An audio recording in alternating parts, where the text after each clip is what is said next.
Good day, everybody, and welcome to the Bible in a Year 2021. We are on day 154, and we are going to start working through Proverbs. And today we're going to deal with Proverbs 1 through to 3. The Song of Songs and Proverbs were written at a good point for Solomon. They were written at really the beginning of his reign. Ecclesiastes will be something that will come near the end of his reign. And if you can really contrast the difference between what we find in Proverbs and what we read in Ecclesiastes. And people would say, well, he grew up and he realized, not everything was as wonderful as he thought it was when he started off. And I would say no, that what actually he did is he cut himself off.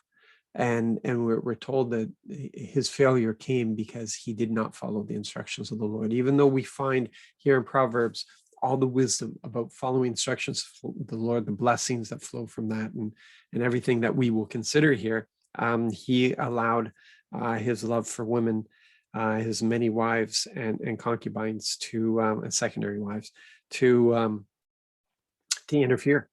And that's what happened. And Solomon lost it. It's our relationship with the Lord that brings in the balance and the focus and the proper perspective. And when we move away from that, then it's all distortion. It's distortion. It's ugliness. It's a self-centeredness. It's all the things that came with the fall is what happens. So yeah, the Proverbs are good things that we're going to read through. And I'm not really sure how I'm going to limit myself in this because there's just so much in this. But let's start here. In Proverbs, we're going to start right at the beginning. But what is the purpose of this? What's the purpose of Proverbs? And he says in verse 1 to 2, here are kingdom revelations, words to live by, and words of wisdom given to empower you to reign in life. These are words of wisdom given to empower you to reign in life, written as Proverbs by Israel's King Solomon, David's son. Within these sayings will be found the revelation of wisdom and the impartation of spiritual understanding. That's what we're going to receive here. And I should explain to you, I am using the Passion Translation again, because I just find that their approach to the translation just opens it up even more to us and brings us to a deeper place. So use them as keys to unlock the treasures of true knowledge. And that's the beauty of it. The scripture tells us it's the Lord's pleasure to hide things and the king to find them. And that's the whole thing we have to understand, is that these nuggets that our Father hides for us, they're not hidden from us, they're hidden for us, so that in our effort of relationship, in this relationship, we will have these keys that unlock these nuggets, unlock these treasures, and we learn more by discovering these things than if they were handed to us, and that's the beauty of what's being spoken of here. So these things that we're going to be given are given for our success, that we can reign in life. So what will the results be? That's what we find here in verse 3 to 4. Those who cling to these words will receive discipline to demonstrate wisdom in every relationship and to choose what is right and just and fair. Well, that's pretty awesome. These proverbs will give you great skill to teach the immature and make them wise, to give youth the understanding of their design and destiny. Wow, that right there, that whole thing about youth, the understanding of their design and destiny. What is it that most of our youth are looking for, and what is the enemy trying to rob them of? It's to understand how we've been designed, how the Father has designed us, and what He designed us for. What is our destiny? What are we designed for? What is our purpose? And these are the questions that youth often ask. And we've been told that the whole purpose of this wisdom that is conveyed here is so that we will have answers, that we will be able to teach and explain. That's awesome. As a parent, I got to tell you, that's awesome. And if you think that you are far enough along on the road that you don't need these things, then we're told that there's benefits here for the mature in verse 5 to 6. For the wise, these proverbs will make you even wiser. And for those with discernment, you will be able to acquire brilliant strategies for leadership. These kingdom revelations will break open your understanding to unveil the deeper meaning of parables, poetic riddles, and epigrams, and to unravel the words and enigmas of the wise. And Jesus demonstrates that. He gave us the parables, and you know that you can understand it at a certain level. But as you gain in maturity and understanding in relationship with Him, as you read those parables, it takes you deeper and deeper and deeper and deeper. It's just amazing stuff. Okay, and in verse 7, we see that it begins with, look at here, it begins with, we cross the threshold of true knowledge when we live in obedient devotion to God. We enter into this place of true knowledge when we walk in this, when we live in obedient devotion to God. Obedience even before knowledge. Obedience because of relationship, not because you know it all and you can see that God is wise and so you decide to follow Him, but obedience in relationship because He loves you and that's all that you need to know. And in turn, you love Him. And that empowers you to walk in obedience, which then opens you up to this true knowledge. So stubborn know-it-alls, those who don't need God, those who figure they can figure it all out on their own and they don't need anybody, will never stop to do this, for they scorn true wisdom and knowledge. Wow, is this stuff accurate or what? So verse 8 to 9 tells us here that, one of the key things is being teachable. Be teachable, people. Acknowledge that you don't know as you ought to know. Pay close attention, my child, to your father's wise words and never forget your mother's instructions. For the insight will bring you success, adorning you with grace-filled thoughts and giving you reins to guide your decisions. That's the problem with the youth, isn't it? They don't understand the importance of teachability. But do we gain that? Do I know that as a 57-year-old? Do I understand the need to have a teachable spirit? Because I can even be taught by my 4-year-old if I'm paying attention. In verse 10, we have this notion that, kids need to learn from their peers. Kids need to have friendships with their peers. But peers teaching peers that doesn't work out because there's a lack of wisdom that is there. And we see here in verse 10, when peer pressure compels you to go with the crowd, because that's what happens among peers, go with the crowd, fit in, and sinners invite you to join in, you must simply say, no. Stand by what you know is true and right.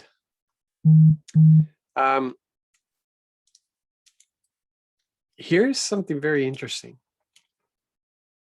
Solomon is about to state here that there's more wisdom found among the living, among those who are living on the streets, in life itself, than you find in the classroom. Classroom deals with a lot of theory. It's great. There's nothing wrong with higher education. It really helps to train the mind. expand your understanding and such, but it's the application of the knowledge that you gain that's important, and that is found in living. So look here, verse 20 to 21. Wisdom's praises are sung in the streets and celebrated far and wide. Yet wisdom's song is not always heard in the halls of higher learning, but in the hustle and bustle of everyday life.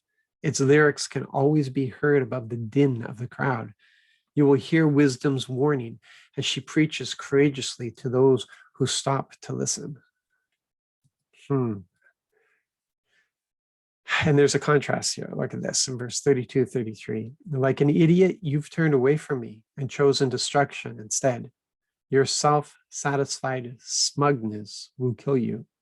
But the one who always listens to me will live undisturbed in a heavenly peace, free from fear, confident and courageous. That one will rest unafraid and sheltered from the storms of life. Yeah, and before you think you're there, really stop and evaluate that.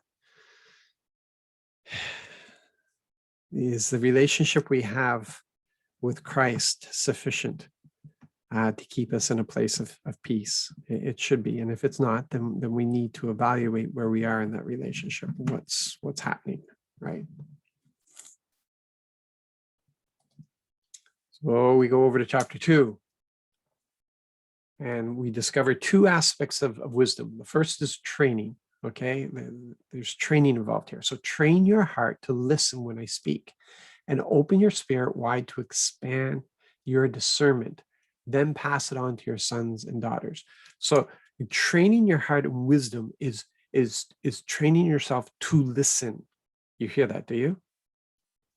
It's training to listen, to discern. The second aspect is understanding that wisdom is a gift. It's not found within yourself. It's found within, but it's found within in Christ, not in yourself. It's a gift. Wisdom is a gift from a generous God. That's why James says, if any of you are lacking wisdom, ask the Lord and he'll supply. Wisdom is a gift from a generous God. And every word he speaks is full of revelation. So you hear that you have to listen, though. You have to listen to every word he speaks. It's full of revelation and becomes a fountain of understanding within you. So it starts like a seed and just, yeah. For the Lord has a hidden storehouse of wisdom made accessible to his godly ones, those who walk with him. And then we see some benefits here in verse 9 to 10. The benefits of God-sourced wisdom is listed. Then you will discover all that is just, proper, and fair, and be empowered to make the right decisions as you walk into your destiny. When wisdom wins your heart and revelation breaks in, true pleasure enters your soul. That's quite the amazing benefits there, isn't it? And these verses here, verses 20 to 22, reminds me of when Jesus asked the question of what does it profit a man to gain the whole world and yet lose his soul? For those who follow wisdom and stay on the right path, or follow those who follow wisdom and stay on the right path, for all my godly lovers will enjoy life to the fullest and will inherit their destinies. But the treacherous ones who love darkness will lose not only all they could have had, but even their own souls.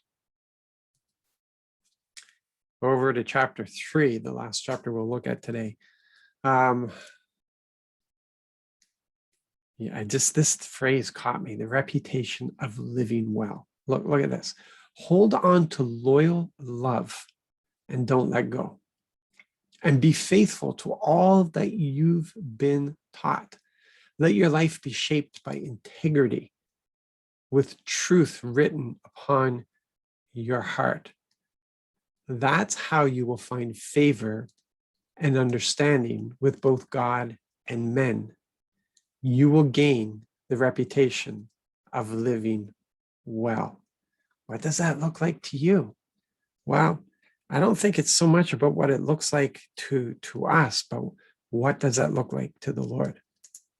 What does living well look like to him? Because this is what's promised to us when we walk in this, when we hold on to loyal love and we refuse to let go, when we're faithful to everything that he teaches us, when our life is shaped by integrity, or you could call that righteousness, doing the right thing, and that truth that he writes upon our heart, living according to that thing. Yeah, you'll gain the reputation of living life well.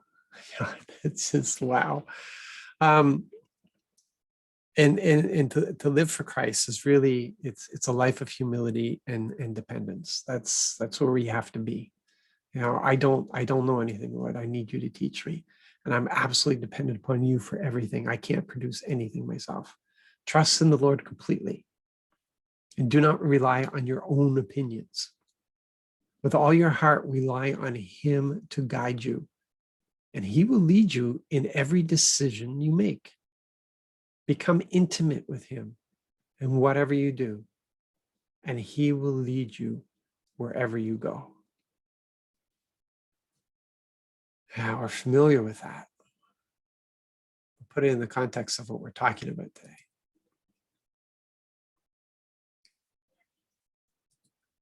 Let me just see something here. Okay, in verses 7 to 8. Don't think for a moment that you know it all.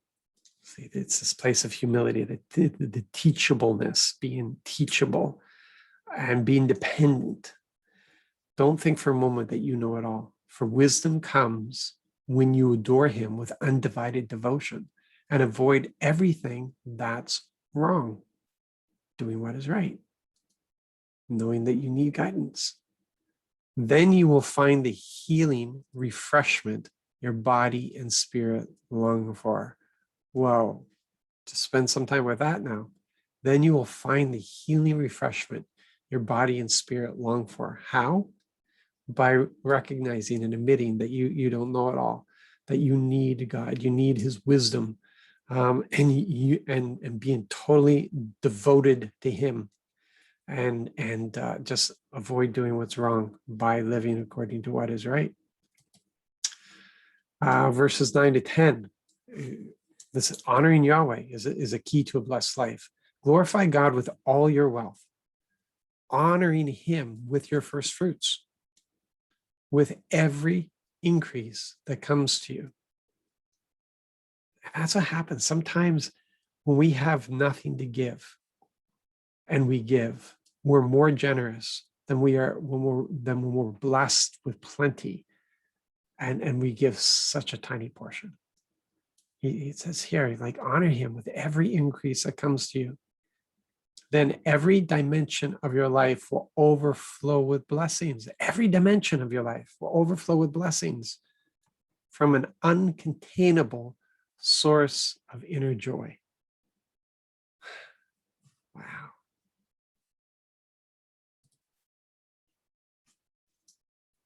(11 to 12). He disciplines those he loves. My child, when the Lord speaks to you, never take his words lightly. Pay attention. Because his correction comes in gentleness, but don't mistake that gentleness as something that you can just throw off. Don't treat it lightly. And never be upset when he corrects you. For the Father's discipline comes only from his passionate love and pleasure for you.